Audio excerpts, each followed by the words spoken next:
தமிழக அரசியலில் தற்போது அனல் பறக்கும் விவாதமாக மாறியிருக்கிறது விவசாயிகளின் பயிர்க்கடன் தள்ளுபடி விவகாரம். தேர்தலுக்கு முன்பாக அனைத்து விவசாயிகளின் பயிர்க்கடன்களும் நிபந்தனையின்றி முழுமையாக தள்ளுபடி செய்யப்படும் என அதிரடி வாக்குறுதி அளித்திருந்தது முதல்வர் விஜய் தலைமையிலான தமிழக வெற்றி கழகம். ஆனால் தற்போது வெறும் 2044 கோடி ரூபாய் மதிப்பிலான கடன்கள் மட்டுமே தள்ளுபடி செய்யப்பட்டுள்ளதாக அறிவிப்பு வெளியாகியுள்ளது. இது ஒரு சாதாரண நிர்வாக முடிவல்ல. இதன் பின்னணியில் நபார்டு வங்கி விரித்துள்ள ஒரு மிகப்பெரிய சட்ட சிக்கலும் நிதி நெருக்கடியும் இருப்பதாக தற்போது தகவல்கள் கசிந்துள்ளன. தமிழகத்தை பொறுத்தவரை பயிர்க்கடன் தள்ளுபடி என்பது வாக்குகளை அறுவடை செய்யும் ஒரு மரபு ரீதியான ஆயுதமாகவே இருந்து வந்துள்ளது. கடந்த நாட்களில் கருணாநிதி, ஜெயலலிதா மற்றும் எடப்பாடி பழனிசாமி ஆகியோர் ஆயிரக்கணக்கான கோடி ரூபாயை தள்ளுபடி செய்துள்ளனர்.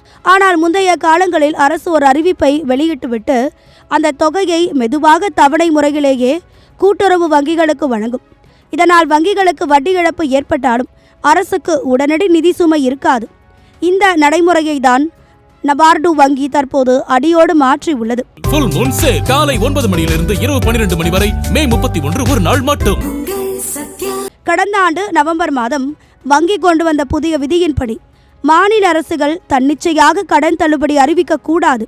ஒருவேளை அப்படி அறிவித்தால் அந்த முழு தொகையையும் அடுத்த 60 நாட்களுக்குள் சம்பந்தப்பட்ட வங்கிகளுக்கு மாநில அரசு செலுத்திவிட வேண்டும். இது ஒரு விதிதான் முதலமைச்சர் விஜயை இக்கட்டான சூழலுக்கு தள்ளியுள்ளது. பல்லாயிரம் கோடி ரூபாய் கடனை முழுமையாக தள்ளுபடி செய்தால் அந்த பிரம்மாண்டமான தொகையை 2 மாதங்களுக்குள் தமிழக அரசின் கஜானாவில் இருந்து செலுத்த வேண்டிய கட்டாயம் ஏற்படும். தற்போதைய நிதி நிலைமையில் இது சாத்தியமில்லை என்பதால் தான் தாவேகா அரசு பகுதி அளவிலான தள்ளுபடி என்ற முடிவுக்கு வந்திருப்பதாக தெரிகிறது. சுவாரஸ்யமான விஷயம் என்னவென்றால் எதிர்க்கட்சியான திமுக இந்த முறை தனது தேர்தல் அறிக்கையில் முழுமையான கடன் தள்ளுபடி வாக்குறுதியை தந்திரமாக தவிர்த்திருந்தது. நபார்டின் இந்த புதிய கெடுபிடிகள் குறித்து முன்கூட்டியே தெரிந்ததால் தான் திமுக எச்சரிக்கையாக செயல்பட்டதாக அரசியல் நோக்கர்கள் கருதுகின்றனர். வாக்குறுதி நிறைவேற்றப்படும் என பலமாக முழங்கிய முதலமைச்சர் விஜய் இப்போது நபார்டின் விதிகளுக்கும் விவசாயிகளின் அதிருப்திக்கும் இடையே சிக்கியுள்ளார்.